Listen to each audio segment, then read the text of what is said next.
Did you know? Cleopatra was not Egyptian. Although Cleopatra is often associated with Egypt, she was actually of Greek descent. She was a member of the Ptolemaic dynasty, which was established by Ptolemy I, a companion of Alexander the Great. The first recorded war in history was the Battle of Megiddo circa 1457 BCE in ancient Egypt. Pharaoh Thutmose III fought a coalition of Canaanite kings, and it is considered one of the earliest examples of a large-scale military campaign. The Eiffel Tower was almost torn down. The Eiffel Tower, one of the most famous landmarks in the world, was initially intended to be a temporary structure for the 1889 World's Fair in Paris. It was almost dismantled afterward, but was saved because it proved useful for radio transmission. Napoleon wasn't actually short. Napoleon Bonaparte's height has been a subject of myth for centuries.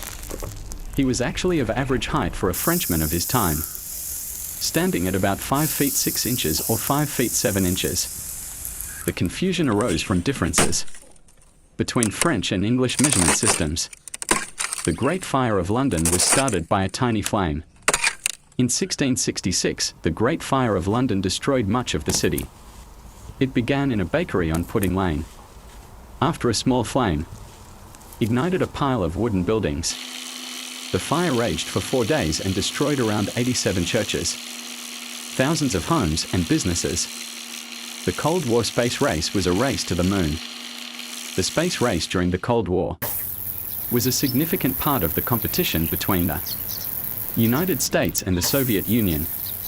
In 1969, the US won the race by landing astronauts Neil Armstrong and Buzz Aldrin on the moon during Apollo 11. Ancient Rome had a postal system. The Romans were pioneers in developing efficient communication systems. Their cursus publicus was an extensive postal system that helped with the delivery of letters, military messages, and goods throughout the empire. The Black Death changed Europe forever.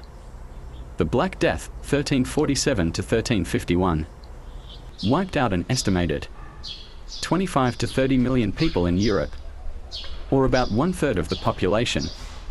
It led to massive social, economic, and religious changes in Europe, with labor shortages causing a rise in wages and some disruption to feudalism. George Washington never lived in the White House. Though George Washington was the first president of the United States, he never lived in the White House. It was still